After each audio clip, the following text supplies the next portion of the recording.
para ulama tidak memakai hadis-hadis yang munkar, yang menyendiri, yang tidak ada yang meriwayatkannya kecuali dia. Seperti hadis tentang puasa Ramadan dibagi tiga, awwaluhu rahmah, wa awsatuhu maghfirah, wa akhiruhu itqun minan nar. Ini hadis munkar.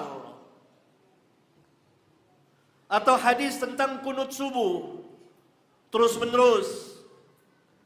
Ini hadis bukan fadail, tapi berbicara tentang hukum. Dan hadisnya munkar.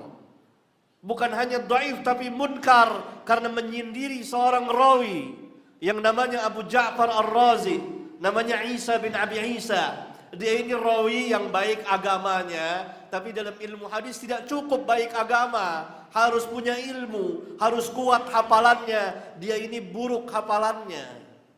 Dia biasa duduk di majelis para imam, mendengar hadis dari para imam. Tetapi ketika dia menyampaikan, karena dia buruk hafalannya dan sering ragu-ragu, jadi salah. Oleh karena itu terjadilah kesalahan yang fatal pada dia ketika dia mendengar hadis dari salah seorang rawi yang thiqah tentang kunut subuh, yang rawi ini meriwayatkan dari Anas bin Malik bahwa Nabi SAW kunut subuh, ya. Dan kadang-kadang Nabi SAW lama kunut. Yang dimaksud lama kunut, lama berdirinya setelah ruku' i'tidal. Karena salah satu arti kunut adalah lama berdiri. Karena itu Nabi SAW pernah ditanya dalam hadis riwayat Imam Muslim, salat yang paling utama apa? Tulul kunut, lama berdirinya. Nah, dia salah paham. Dia sangka lama berdiri terus menerus kunut. Terjadilah kerancuan di dalam riwayatnya. Karena itu nggak ada yang meriwayatkan hadis kunut subuh terus menerus kecuali dari jalan dia. Karena dikatakan munkar.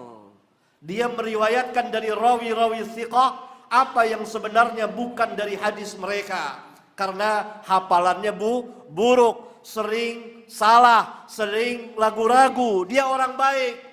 Tapi dalam ilmu hadis tidak cukup jadi orang baik bisa diterima riwayatnya. Harus punya ilmu. Nah, dia telah tersalah menerima hadis tentang kunut dari seorang rawi thiqah yang dapat dari Anas bin Malik. Sehingga dia mengatakan bahwa Nabi SAW, mazala Rasulullah SAW yaqnutu fil fajri hatta faraqad dunya. Nabi SAW selalu kunut subuh terus menerus sampai berpisah dari dunia. Ini bagian yang dia tersalah, keliru dalam menyampaikan. Maka hadisnya munkar karena hanya keluar dari jalur dia. Dia duduk di majelis, memang dia duduk di majelis para imam, tapi dia buruk hafalannya. Dia dengar hadis dari para imam yang menyampaikan, yang menerima hadis dari sahabat. Lalu ketika dia menyampaikan karena dia buruk hafalannya, salah. Seperti antum di sini misalnya, duduk di majelis sini, mendengar dari saya. Bukan saya imam ya, bukan saya ini, bukan. Ini contoh. Keluar, antum buruk hafalannya. Tidak mencatat, tidak kuat hafalannya. Catat. Nyampaikan, oh Ustadz bilang begini, keliru. Dan itu banyak terjadi di majelis. Padahal saya nggak ngatakan seperti itu. Ini sayyul hibz, ini rawinya dhaif ini.